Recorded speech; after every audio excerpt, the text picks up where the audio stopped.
Le triplé national, voilà ce que vient de réaliser le Paris Saint-Germain.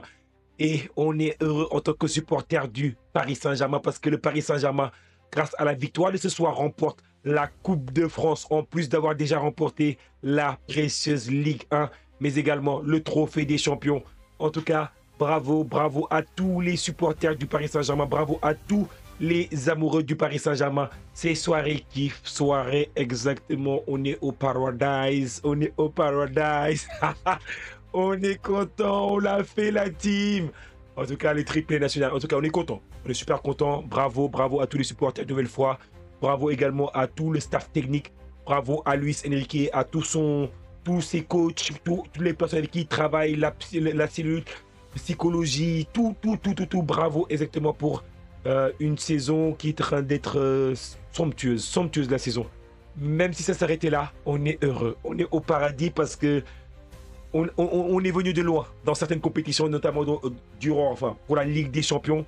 Mais il y a de quoi être heureux, fier en tant que supporter amoureux du Paris Saint-Germain parce que on a vu un Paris Saint-Germain qui a pris le match par le bon bout.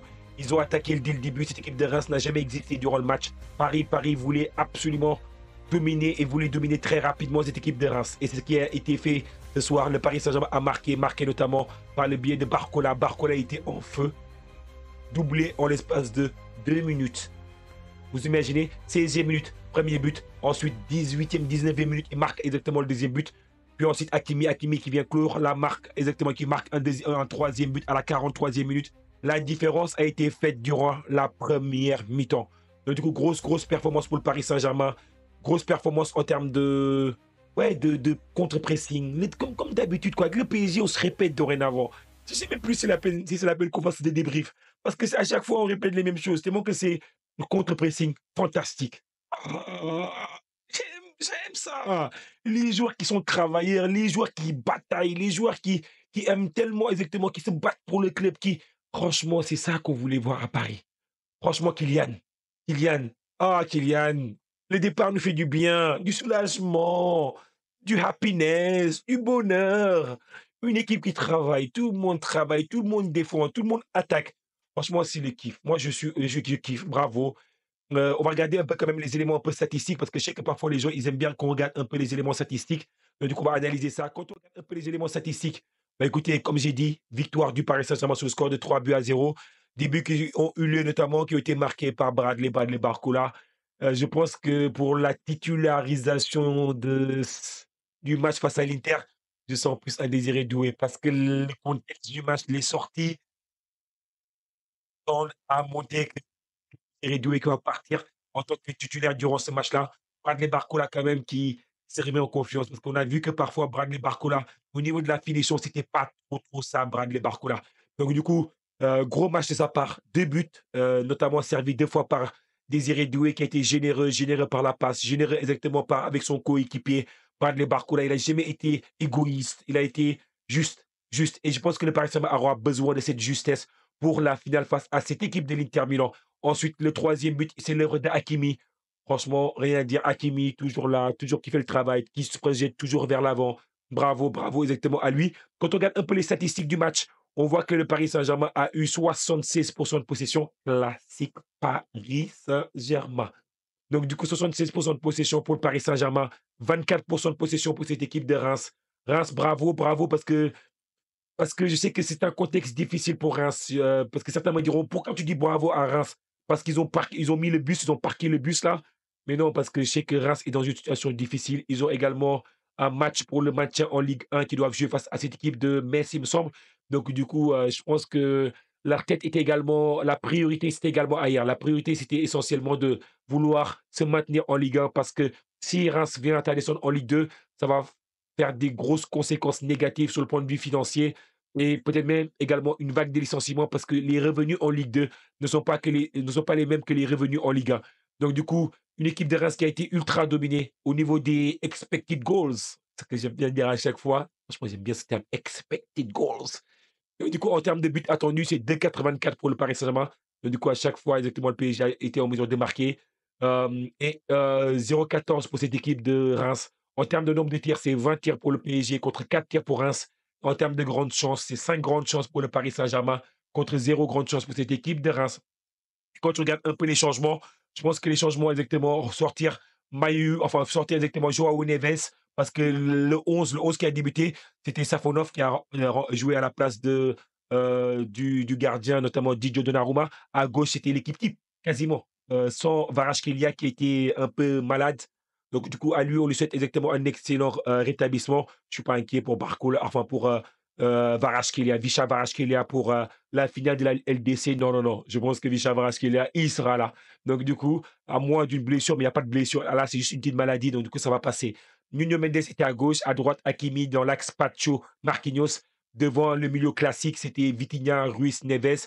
Ailier gauche, il y avait Barcola. Ailier droit, Désiré Doué. Et devant, en tant qu'attaquant, on avait Ousmane Dembélé. Dembélé, qui j'ai trouvé exactement très, très bon, généreux dans les efforts, un peu du déchet dans la finition, mais c'est du classique Dembélé, même s'il était un peu plus efficace exactement durant les derniers mois. Mais là, je retrouve un peu un petit Dembélé qui pêche un peu plus parce que j'ai l'impression qu'il a un peu perdu parfois un peu cette régularité qu'il avait. Mais n'empêche que Ousmane Dembélé, même s'il ne marque pas, il est toujours décisif dans la manière de jouer, dans la créativité, dans l'intelligence de jeu. C'est un joueur unique, c'est un joueur exactement qui te fait des différences, peu importe. Même s'il ne marque pas, il te fera toujours des différences et on aime ce Dembélé-là. On l'aime, on l'aime, on l'aime. Donc du coup, Barcola qui a la meilleure note du match, 9,4. Quand tu regardes un peu du côté de cette équipe de Reims, tu vois qu'ils sont tous exactement un peu dans l'orange, c'est-à-dire que c'était une note assez moyenne, excepté pour Edoa, qui lui, exactement, hérite d'une note de 7,4. Une équipe de Reims qui a été généreuse dans les efforts défensifs pour évacuer un peu l'analyse par rapport à Reims. Ils ont été généreux sur les efforts défensifs, mais franchement, le Paris Saint-Germain était largement supérieur. Il y avait même pas une classe d'écart, il y avait un monde d'écart. Donc, du coup, bon courage exactement aux amis de Reims qui vont quand même avoir quand même la bataille pour se maintenir en Ligue 1. Bon courage à vous et force à vous. On vous donne de la force en tant que supporter du Paris Saint-Germain.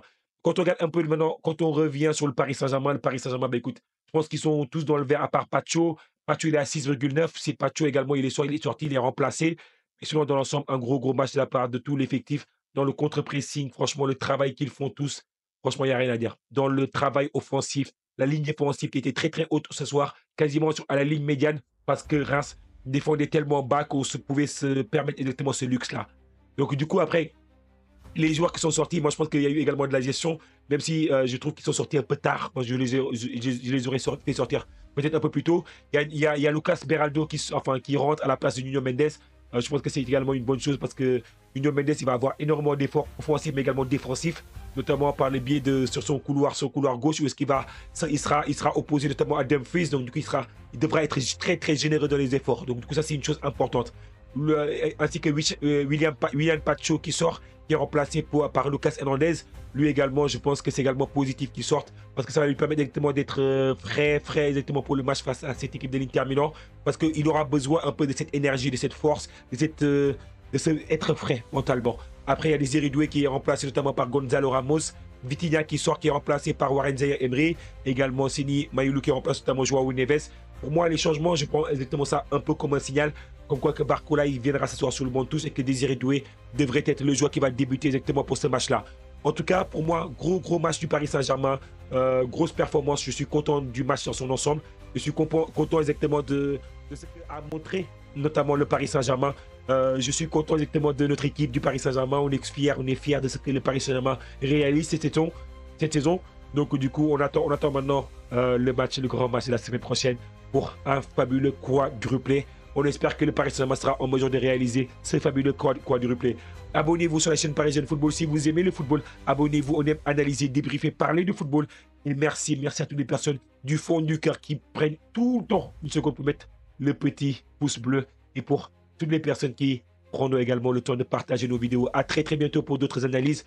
Je vous réserve des surprises la semaine prochaine. J'espère que vous serez là parce qu'il y aura de très très belles surprises. À très très bientôt la team. Ciao.